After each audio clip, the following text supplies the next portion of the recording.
Ici, vous avez les participants du niveau départemental AgriBiodrone, du niveau régional Corabio et du niveau national la FNAM. Nous avons essayé de participer pleinement à ce salon Tété Bio pour créer un véritable partenariat et une synergie avec les chambres d'agriculture. Aujourd'hui, on souhaite réellement qu'il y ait une convention qui soit écrite entre les deux réseaux pour avancer sur le développement bio et pour faire en sorte que tous les réseaux de développement soient véritablement au service de tous les agriculteurs bio et conventionnels.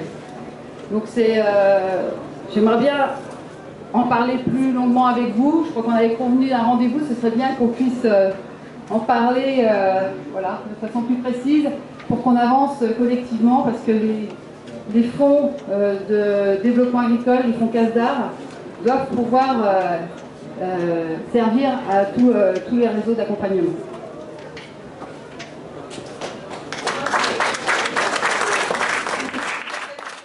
Aux producteurs bio au sein de ces interprofessions, vous en avez déjà parlé, Monsieur le Ministre. Aujourd'hui, il y a une loi d'avenir. Il faudrait pouvoir clarifier cette situation afin que les producteurs bio soient véritablement reconnus et représentés au sein de ces commissions pour que ce soit la parole des producteurs bio qui soit portée. Merci. Bon, écoutez, j'ai plusieurs sujets. Ah, excusez-moi, Monsieur le Ministre. Juste très rapidement, puisqu'on ne va pas donner la parole, mais je voulais quand même présenter donc, le CNIEL, donc la commission d'interprofession laitière et la partie bio, donc le président n'est pas parmi nous. Le président de... Oui, je connais. En général, c'est vrai qu'il y a toujours des problèmes de famille. J'ai bien noté ça, et dans l'agriculture, c'est une règle qui peut être partagée par... Bon, moi je voulais dire d'abord, la bio a ses structurations, ses enjeux.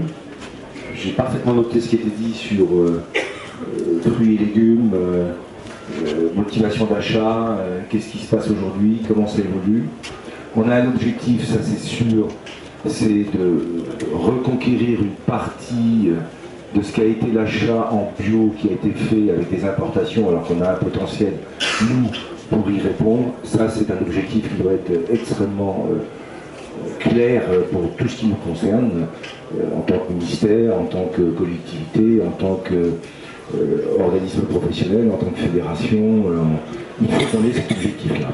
Après, les motivations, ça a été dit, c'est très important, il faut bien qu'on regarde. Sur la viande, c'est la difficulté de l'identification et de la segmentation, qui est moins évidente, parce que c'est un produit, la viande c'est un animal, puis après il est découpé, et, bah, donc là il y a une structuration, vous l'avez dit, il faut favoriser l'organisation et la structuration et la segmentation, parce que sinon on aura des problèmes pour développer cette production de viande.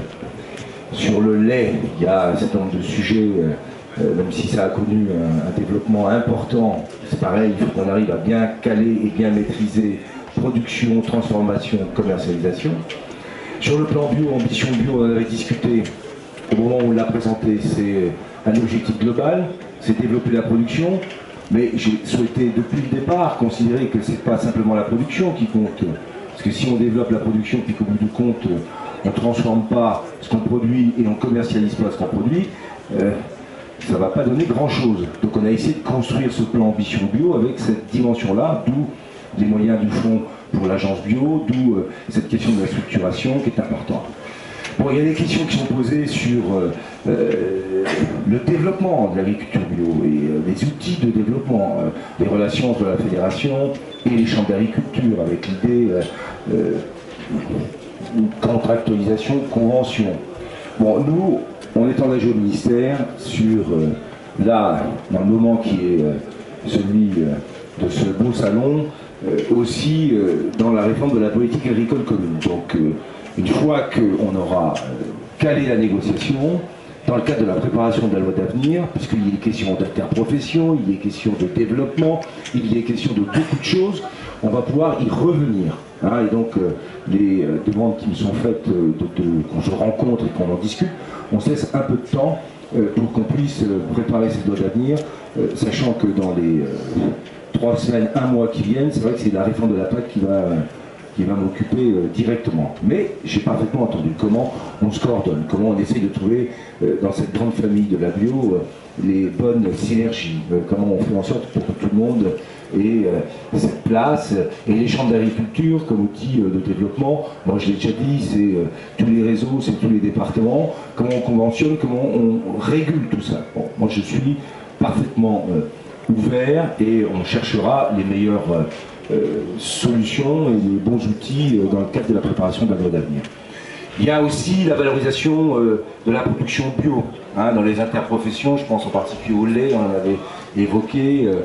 C'est vrai qu'il faut qu'on valorise, parce qu'on est à un moment où ça se développe, techniquement on voit qu'il y a du potentiel, aujourd'hui ça intéresse, donc la maîtrise du développement de l'agriculture bio passera par la capacité qu'on a à transformer tous ces produits et à les valoriser sur le marché.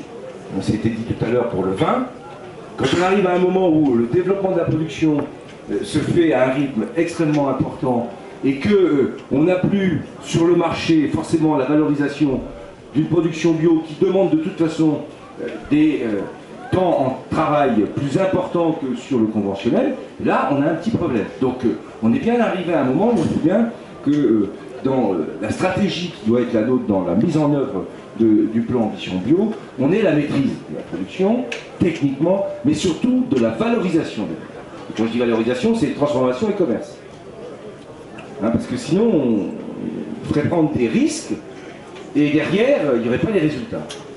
Donc, c'était dit pour la viande, là, c'est exactement ça aussi.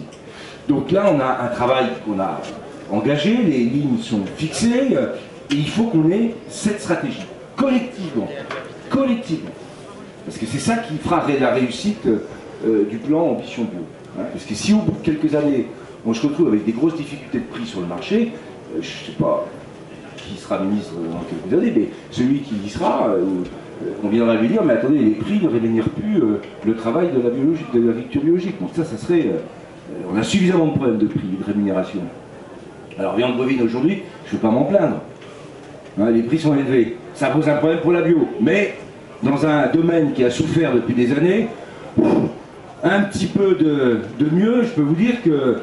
Alors pour les éleveurs, j'en parle même pas, mais je sais ce qu'on me dirait si ce n'était pas le cas. Mais en même temps, on voit bien que ça pose un problème pour ce qui est la production bio. Donc moi, ce que je veux, c'est qu'on ait d'ici un mois ou deux, dans le cadre de la préparation de l'avenir, un moment spécifique sur la question de la mise en œuvre, dans le cadre de la loi d'avenir, du plan Ambition Bio, des relations, des conventions, de l'organisation, de la question des interprofessions, pour voir comment on s'organise. Là, immédiatement, je vous l'ai dit, on va être plus sur la question posée par la réforme de la PAC, mais dès que cette négociation sera finie, je ne sais pas dans combien de temps, j'espère le plus rapidement possible, et le mieux possible, je le dis ici, alors je ne sais pas si je le répéterai après, parce qu'il y aura peut-être des sujets techniques, on va discuter de ça après. Bon, mais je le dis au-delà des sujets techniques, politiquement, mais au sens noble du terme. Dans cette réforme, il y a une enveloppe. Il y a différentes agricultures, différentes formes d'agriculture. On appelle ça orientation technico-économique. Céréales, élevage, polyculture, élevage, tout ça. L'enveloppe, elle est de 8 milliards. Il faut, dans la discussion, c'est des aides publiques. Comment on les répartit? Et est-ce que, dans le débat qu'il y a aujourd'hui, des types d'exploitation ont plus besoin d'aide que d'autres? Si c'est oui, et c'est ce que je pense pour l'élevage, il faut qu'on accepte une répartition. C'est la discussion. Et il faut que ceux qui vont y contribuer le fassent avec l'idée que c'est pour assurer la diversité de toutes les productions agricoles. Toutes. Et que ceux qui peuvent en bénéficier, s'ils en bénéficient, qu'ils l'expriment aussi. C'est ça le débat. Bon, mais le ministre de l'Agriculture, lui, il n'a qu'une ambition. Hein. Toutes les agricultures. Toutes les autres textes. Moi, que dans les céréales, ça se passe bien, c'est pas moi que ça va gêner. Au contraire. Quand il y a des secteurs qui fonctionnent, tant mieux. Et quand il y a des secteurs qui ne fonctionnent pas, il faut qu'on essaye de corriger, d'aider, de soutenir, de trouver des solutions. C'est ça l'état d'esprit qui m'a dit. Et dans les quelques semaines qui viennent, voilà, on va discuter de tout ça en essayant d'avoir comme objectif, je l'ai dit tout à l'heure, une grande agriculture, une belle agriculture et des agriculteurs partout sur le territoire. Merci.